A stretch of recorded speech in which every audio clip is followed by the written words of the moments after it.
Hello, let me throw my disclaimer out there. I am not a lawyer.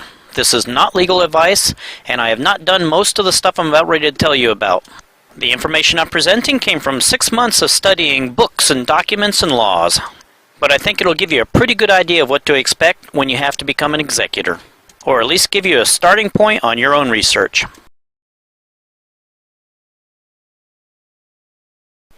In this video, I'd like to cover the process of dealing with an estate. You can probably plan on it taking a minimum of 1 year. First, I'll take a look at an abbreviated process, and then I'll go into it in more detail.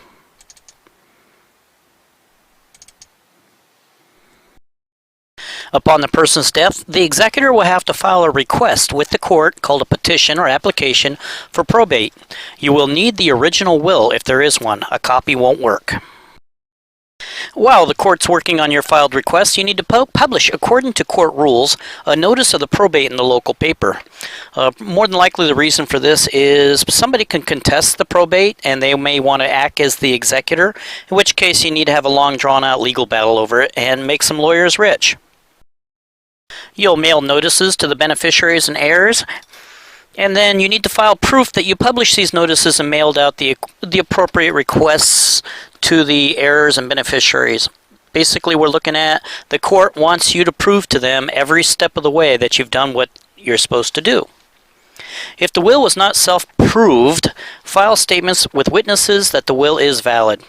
This right here means, let's say you can't find the original will, which means it's not a proven will. You need to prove that the will that you currently have is valid, come up with witnesses to say that was the last will I saw, etc., etc. Every state's going to have their own requirements, but you need to file other documents required by the court. We're going to cover a lot of those documents later when we get into more detail. Okay, after the court issues you your letter, which could take quite a while. You'll notice it's 2 to 9 months. It could take up to 2 months for the court to make you the executor. And this delay can cause you quite a bit of problems, I should say, because some of the stuff that you're going to have to do as an executor has to be done well before the 2-month mark. And if you're not actually the executor, you can't legally do the stuff that you're required to do as an executor. So that's kind of a gray area. For example, one of the first things you have to do when a person passes on and you're expected to be the executor is you have to go to that person's house and change the locks on the house to prevent other people from accessing the house in an unauthorized manner. But since you're not the legal executor, you're not legally allowed to do that, but you're required to do it. Kind of confusing, huh? After the court issues you the letter to allow you to become the executor, you'll have to get a hold of the IRS and get an employer identification number, in other words a social security number, for the estate. I'll explain to you why when I talk about opening the estate bank account. Then you'll need to notify the State Health and Welfare Department of the death. In addition, you'll have to notify the Social Security Department because they'll have to stop sending any Social Security checks, and the Welfare Department will have to stop sending all of their checks. If you happen to receive a check after the decedent has deceased, then you need to send that check back, preferably without opening it. Okay, you're going to need to open up an estate bank account. The reason for this is the person that died is considered a separate entity from the estate. Even though everything that's in the estate used to belong to the person that died, now the IRS wants it to be treated as two separate people. So, you'll have a separate bank account. Any money that comes into or out of the estate will go through this bank account so that you can provide written records back up here to the court showing everything that happened with that estate. And likewise, you'll need to arrange for preparations of income tax returns. Well, here's where it gets a little more complicated again. Remember, you're dealing with two different people. You're dealing with the person that died. You need to fill out their tax returns for that year, and then you're also dealing with the estate. And you'll have to fill out a federal, state, and local tax return for the estate as well. So add some more tax returns to your tax accountant's workload. Okay, get ready. Sit down. You're not going to like the next part. You need to prepare and file an inventory and appraisal of the estate assets. Remember when your insurance company said you need to write down everything that you own and what it's worth in case there's a fire?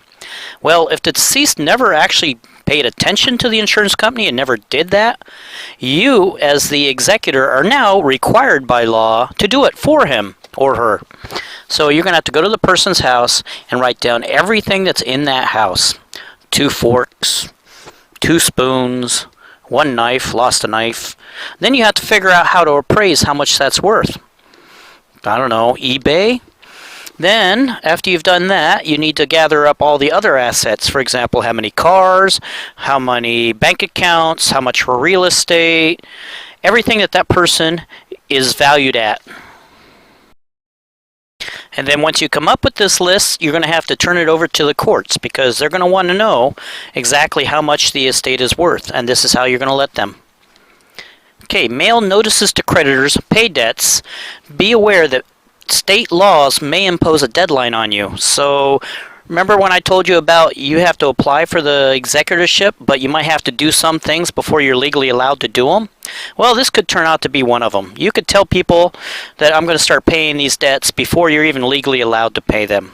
But you have to mail out notices to all the creditors, blah, blah, blah, and tell them that the decedent has deceded and they need to contact you if they want to get paid.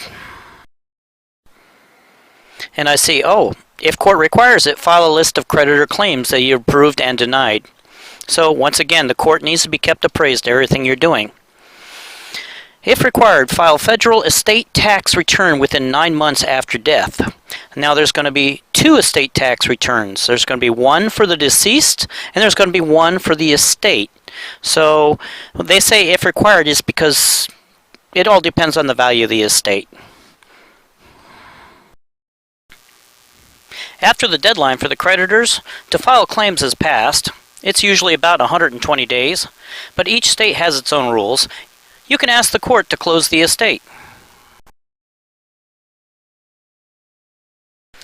After you've dealt with the creditors and given them a shot at taking everything the estate owns, now you've already asked the court to close the estate.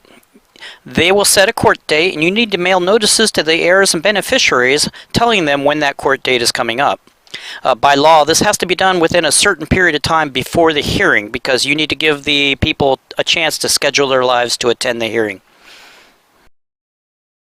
The court will require proof that you mailed those notices as required, so I'm guessing certified mail. And you can then, after the hearing, get court permission to actually finally distribute the property. So if you have people that want, for example, to get Uncle Jim Bob's automotive tractor immediately after his death, you're just going to have to tell them to wait at least 2 to 9 months, usually much longer, before you can get his hands on it. After the court gives you permission to distribute your property, you can now transfer the assets to the new owners. Do make sure you get receipts. People do weird things when they're expecting free stuff, and sometimes it doesn't show up. Finally, take your receipts back to the court, showing them you distributed all assets and all matters are concluded, and file the receipts and ask the court to release you from your duties. What that means, release you from your duties, means that you have a lot of legal responsibilities if you accept executorship.